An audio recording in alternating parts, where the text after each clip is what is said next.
ಬಾಂಗ್ಲಾದೇಶದಲ್ಲಿ ಹಿಂದೂಗಳ ಮೇಲೆ ನಡೀತಾ ಇರುವಂತಹ ದೌರ್ಜನ್ಯವನ್ನ ಖಂಡಿಸಿ ಆನೇಕಲ್ ತಾಲೂಕಿನ ದೊಮ್ಮಸಂದ್ರ ಗ್ರಾಮದಲ್ಲಿ ಶಾಂತಿಯುತವಾಗಿ ಮೆರವಣಿಗೆ ನಡೆಸಲಾಯಿತು. ದೊಮ್ಮಸಂದ್ರ ಬಸ್ ಸ್ಟ್ಯಾಂಡ್ ನಿಂದ ಸಂತೆಬೀದಿ, ಮತ್ಯಾಲಮ್ಮ ದೇವಸ್ಥಾನದ ಬೀದಿ, ತೇರು ಬೀದಿ ಮುಖಾಂತರ ಶಾಂತಿಯುತವಾಗಿ ಪಂಜು ಹಿಡಿದುಕೊಂಡು ಕೇಂದ್ರ ಸರ್ಕಾರಕ್ಕೆ ಬಾಂಗ್ಲಾದೇಶದಲ್ಲಿರುವ ಹಿಂದೂಗಳ ಸಿಕ್ಕಿರುವಂತಹ ಕ್ರಿಶ್ಚಿಯನ್ ಯುವಾದಿಗಳನ್ನ ರಕ್ಷಣೆ ಮಾಡಬೇಕು ಅಂತ ನೂರಾರು ಕಾರ್ಯಕರ್ತರು ಘೋಷಣೆ ಕೂಗಿದ್ರು.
ಏನು ಭಾರತದಿಂದ ವಿಭಜನೆ ಆದಂತಹ ಬಾಂಗ್ಲಾದೇಶದಲ್ಲಿ ಇವತ್ತು ರಾಜಕೀಯ ಇಷ್ಟ ಬಣ್ಣಗಳಿಂದ ಏನು ಕೆಲವೇ ಅಲ್ಪಸಂಖ್ಯಾತರಾಗಿ ಗುರುತಿಸಿಕೊಂಡಿದ್ದ ಹಿಂದೂಗಳ ಮೇಲೆ ಅತ್ಯಂತ ಹೀನಾಯವಾಗಿ ಮಾನವ ಹೋಮಗಳು ನಡೀತಾ ಇದೆ.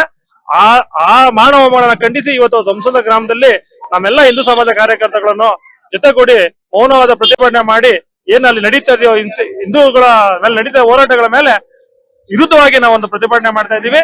ಅಲ್ಲಿನ ಎಲ್ಲ ಬೇರೆ ಬೇರೆ ತರ ಜನಾಂಗದವರು ಕೂಡ ಹಿಂದೂ ಸಮುದಾಯಗಳನ್ನ ಅಣ್ಣ ತಮ್ಮ ಕರ್ಕೊಂಡು ಹೋಗ್ಬೇಕು. ಅವ್ರ ಏನೇ ರಾಜಕೀಯ ಬೆಳವಣಿಗೆ ಇರಲಿ ಅದ್ ನಾವು ದೇಶ ನೋಡ್ಕೊಳ್ಬೇಕು. ಅಲ್ಲಿ ನಡೀತಾರ ಹಿಂದೂಗಳ ಮರಣವನ್ನು ತಕ್ಷಣ ನಿಲ್ಲಿಸಬೇಕು ಅಂತ ಹೇಳಿ ಎಲ್ಲರೂ ಹೋರಾಟ ಮೂಲಕ ಕೇಳ್ಕೊಳ್ತಾ ಇದೀವಿ. ನಮ್ಮ ಕೇಂದ್ರ ಸರ್ಕಾರ ಕೂಡ ಈ ಬಗ್ಗೆ ತುಂಬಾ ಬೇಗ ಅತಿ ಜಾಗೃತಿ ವಹಿಸಬೇಕು. ಅಲ್ಲಿರುವ ಹಿಂದೂಗಳ ರಕ್ಷಣೆ ಮಾಡಬೇಕು. ಏನ್ ಇಲ್ಲಿ ಟೆಕ್ಸ್ಟೈಲ್ ಡಿಪಾರ್ಟ್ಮೆಂಟ್ ಇದೆಯೋ ತುಂಬಾ ಅನೇಕ ಟೆಕ್ಸ್ಟೈಲ್ ಡಿಪಾರ್ಟ್ಮೆಂಟ್ ಅಲ್ಲಿ ಉದ್ಯೋಗ ಸೃಷ್ಟಿಯಾಗಿ ನಮ್ಮ ಹಿಂದೂಗಳ ಸಂಖ್ಯೆ ಅತಿ ಹೆಚ್ಚಾಗಿ ಬೆಳೀತಾ ಇತ್ತು. ಅಂತ ದೇಶದಲ್ಲಿ ನಮ್ಮ ಹಿಂದೂಗಳಿಗೆ ಉಳ್ಕೊಳ್ಳೋಕೆ ಬದುಕೋಕೆ ಸಾಧ್ಯ ಇಲ್ಲ ರೀತಿಯಲ್ಲಿ ಬೆಳವಣಿಗೆ ನಡೀತಾ ಇದೆ. ಇದು ದುರದೃಷ್ಟಕರ. ಅತ್ಯಂತ ಶೀಘ್ರವಾಗಿ ನಮ್ಮ ಸರ್ಕಾರ ಎಚ್ಚೆತ್ತುಕೊಂಡು ಆ ಹಿಂದೂಗಳನ್ನ ಉಳಿಸುವಂತ ಕೆಲಸ ಮಾಡ್ಕೋಬೇಕಂತೇಳಿ ನಮ್ಮೆಲ್ಲ ದೊಮ್ಮಸಂದ್ರ ಗ್ರಾಮದ ಪರವಾಗಿ ಎಲ್ಲ ಹಿಂದೂಗಳ ಪರವಾಗಿ ಈ ಮೂಲಕ ಕೇಳ್ಕೊಳ್ತೇವೆ.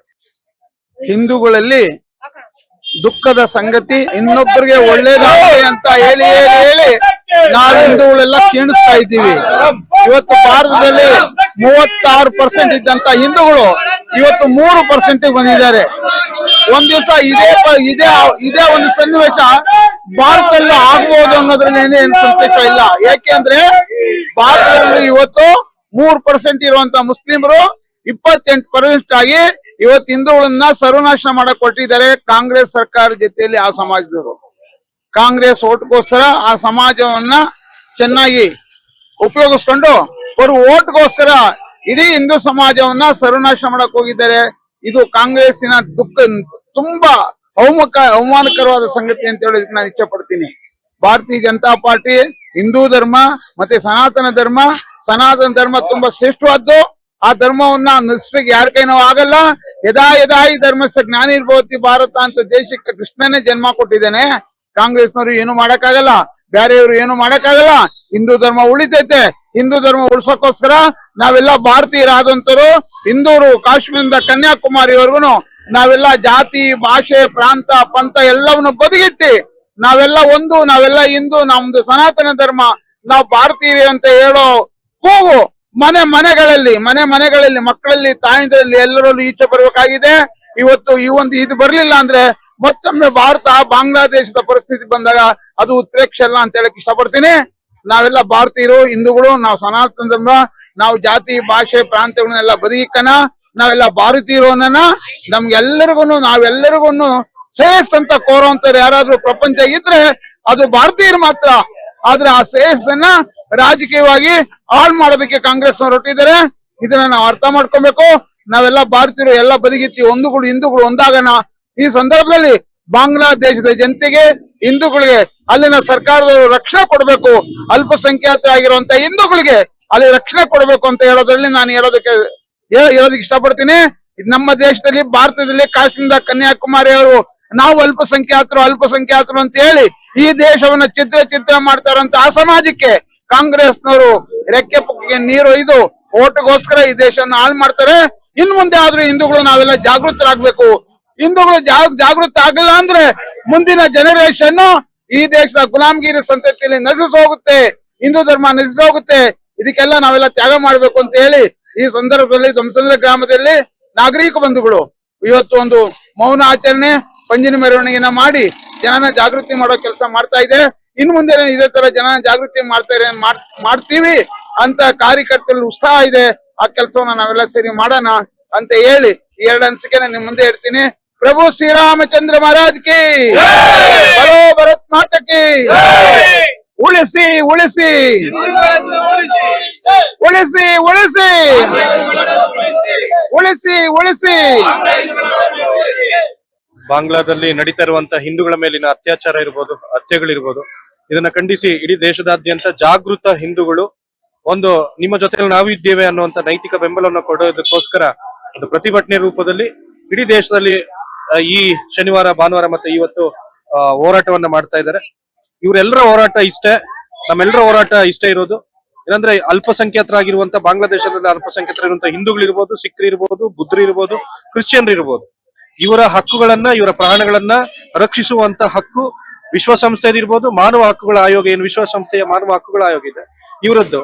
ಎಲ್ಲೋ ಒಬ್ಬ ಸದ್ದಾಂ ಹುಸೇನ್ ಅಂತ ನರರೂಪಿ ರಾಕ್ಷಸನನ್ನ ನೇಣಿಗಾಕ್ತಿವಿ ಅಂದ್ರೆ ಇಡೀ ದೇಶದಲ್ಲಿ ಬೊಬ್ಬೆ ಕೊಚ್ತಾ ಇದ್ದಂತ ಕಮ್ಯುನಿಸ್ಟ್ ಇರ್ಬೋದು, ಕಾಂಗ್ರೆಸ್ನವ್ರು ಇರ್ಬೋದು, ಇನ್ನಿತರ ಯಾವುದೇ ಪಾರ್ಟಿಗಳಿರ್ಬೋದು, ಎಡಚರಿರ್ಬೋದು, ಲದ್ದಿಜೀವಿಗಳಿರ್ಬೋದು, ಇವರೆಲ್ಲ ಇವತ್ತು ಕಾಣೆಯಾಗಿದ್ದಾರೆ. ಯಾವುದೇ ಒಂದು ಫೇಸ್ಬುಕ್ ಅಲ್ಲಿ ಒಂದು ಟ್ವೀಟ್ ಇಲ್ಲ, ಫೇಸ್ಬುಕ್ ಅಲ್ಲಿ ಒಂದು ಮೆಸೇಜ್ ಇಲ್ಲ, ಒಂದು ಖಂಡನೆ ಕೂಡ ಇಲ್ಲ. ಇಷ್ಟು ಹೀನಾಯ ಸ್ಥಿತಿಗೆ ಹಿಂದೂಗಳನ್ನ ನಡ್ಸ್ಕೊತಾ ಇದಾರಲ್ಲ, ಇವ್ರಿಗೆ ಹಿಂದೂಗಳು ಬೇಕಾಗಿಲ್ವಾ? ಹಿಂದೂಗಳಿಗಿರುವಂತ ಕೆಲವು ರಾಷ್ಟ್ರಗಳಲ್ಲಿ ಅದು ಭಾರತ, ನೇಪಾಳ, ಬಾಂಗ್ಲಾದೇಶ ಮತ್ತು ಪಾಕಿಸ್ತಾನ. ಯಾಕಂದ್ರೆ ಇದು ಮೂಲವಾಗಿ ಹಿಂದೂಸ್ತಾನ, ಹಿಂದೂಗಳಿದ್ದಂತ ರಾಷ್ಟ್ರ. ಈ ಹಿಂದೂಸ್ತಾನವನ್ನ ಡಿವೈಡ್ ಮಾಡಿ, ಇದನ್ನ ಪಾರ್ಟಿಷನ್ ಮಾಡಿ, ಇದನ್ನ ತುಂಡು ಮಾಡಿ 2 ದೇಶಗಳನ್ನ ಮಾಡಿದ್ರು. ಆ ದೇಶದಲ್ಲೇ ಇವತ್ತು ಅಲ್ಪಸಂಖ್ಯಾತರಾಗಿರುವಂತ ಹಿಂದೂಗಳ ಮೇಲೆ ಪ್ರತಿನಿತ್ಯ ಈ ರೀತಿಯ ಹತ್ಯೆಗಳು ನಡೀತಾ ಇದೆಯಲ್ಲ, ಇದನ್ನ ನೋಡ್ಕೊಂಡು ಕೂರ್ಲಿಕ್ಕೆ ಸಾಧ್ಯ ಇಲ್ಲ. ಇದನ್ನ ಈ ಕೂಡಲೇ ವಿಶ್ವಸಂಸ್ಥೆ ಇರ್ಬೋದು, ಮಾನವ ಹಕ್ಕುಗಳ ಆಯೋಗ ಇರ್ಬೋದು, ನಮ್ಮ ಪ್ರಧಾನಿಗಳು ಕೂಡ ಈಗೇನಲ್ಲಿ ಹೊಸದಾಗಿ ಪ್ರಧಾನಿಗಳು ಹಂಗಾಮಿಯಾಗಿ ನೇಮಕಗೊಂಡಿದ್ದಾರೆ, ಅವರೊಟ್ಟಿಗೆ ಮಾತಾಡಿ ಖಂಡಿಸಿ ತೀವ್ರವಾದ ಪದಗಳಲ್ಲಿ ಅವರಿಗೆ ತಿಳಿ ಹೇಳುವಂತ ಮತ್ತೆ ಅಲ್ಲಿರುವಂತ ಪ್ರತಿಯೊಬ್ಬರ ರಕ್ಷಣೆ ಆಗ್ಬೇಕು. ಅದೇ ರೀತಿ ಇಲ್ಲಿಗೆ ಬರ್ತಾ ಇದ್ರಲ್ಲಿ, ಇದು ಭಾರತ ಏನ್ ಧರ್ಮಛತ್ರ ಅಲ್ಲ.